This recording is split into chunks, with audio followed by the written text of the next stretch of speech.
नमस्ते दोस्तों, स्वागत है आपका। मैं हूं आपका कहानी वाला।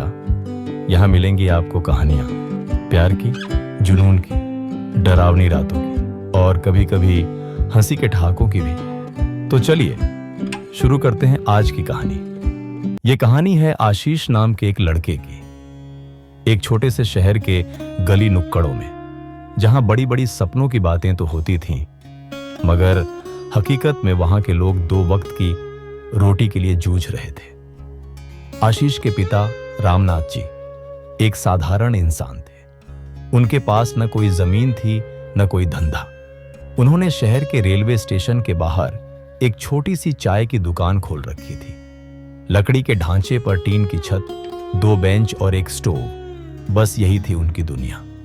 सुबह के 5 बजे से लेकर देर शाम तक वो दिन भर चाय के गिलास धोते, पानी भरते, स्टोव में कोयले डालते, चाय बनाते और ग्राहकों को थमा देते। उस दुकान की कमाई से ही उनका पूरा परिवार चलता था। बीवी, 3 छोटे बच्चे और खुद वो। अब ऐसे हालात में अक्सर लोग क्या करते, बेटे को भी अपने साथ दुकान पर बैठा लेते ताकि कुछ हाथ बंट जाए। लेकिन रामनाथ जी अलग किस्म के इंसान थे। उनके मन में एक ही सपना था, मेरा बेटा पढ़ लिख कर बड़ा आदमी बने। जो मैं नहीं कर सका वो करके दिखाए। आशीष अभी तीसरी क्लास में था। सुबह सुबह जब उसके दोस्त स्कूल के बजाय कोई छोटा मोटा काम करने निकलते, आशीष अपने पुराने से बस्ते को पीठ पर टांग कर स्कूल चला जाता। किताबें फटी पुरानी होती, जूते में छेद होते, मगर आंखों में सपने बिल्कुल चमकते रहते।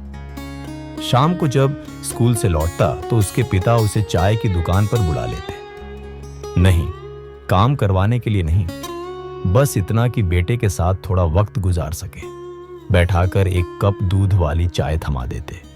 वो चाय पिता के लिए एक खर्च थी, मगर बेटे के मनोबल के लिए एक इन्वेस्टमेंट।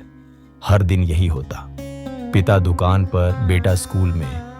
कई बार पैसे इतने नहीं होते कि अगले दिन की किताबें खरीदी जा सके या फीस भरी जा सके। ऐसे में रामनाथ जी रात को और देर तक दुकान खोलते। शादी ब्याह के पंडालों में जाकर टेबल कुर्सियां बिछाने का काम पकड़ लेते। आशीष सब कुछ समझता था। वो पढ़ाई में और मेहनत करता। 10वीं क्लास आई और आशीष ने पूरे जिले में टॉप कर दिया। अब लोग कहने लगे, वाह भाई, चाय वाले का बेटा तो बहुत तेज निकला। लेकिन असली जंग अब शुरू हुई थी। आगे की पढ़ाई के लिए फीस कहां से आए? रामनाथ जी ने अपने पुराने स्कूटर को बेच दिया, पत्नी के गहने गिरवी रख दिए। आशीष को शहर के सबसे अच्छे कॉलेज में दाखिला मिल गया। अब तो जैसे बेटे के लिए नई दुनिया खुल गई। लेकिन एक दिन ऐसा भी आया जब घर के हालात इतने बिगड़ गए कि आशीष के मन में आया, छोड़ दूं पढ़ाई, पिताजी का हाथ बटाऊं। उस दिन रामनाथ जी ने उसका कंधा थपथपाया और कहा, बेटा, तुझसे बड़ी उम्मीदें हैं। अगर तू हार गया तो ये गरीबी कभी नहीं छूटेगी। उस एक बात ने आशीष को फिर से संबल दे दिया। दिन रात एक कर दिया पढ़ाई में। कॉलेज खत्म होते ही उसे एक मल्टीनेशनल कंपनी में नौकरी मिल गई, वो भी अच्छी खासी सैलरी के साथ। अब घर का नक्शा बदलने लगा था। सबसे पहले उसने माँ बाप के लिए एक अच्छा सा मकान लिया, फिर भाई बहनों को अच्छे स्कूलों में दाखिला दिलाया। सबसे छोटा भाई डॉक्टर बना, बहन टीचर बन गई। आज आशीष एक बड़े पद पर है, मगर जब भी किसी इंटरव्यू में उससे उसके सफलता का राज पूछा जाता है, वो मुस्कुराकर बस इतना कहता है, एक कप चाय से शुरू हुआ सपना था। पिताजी की चाय की दुकान ने ही मुझे यह दिन दिखाया है।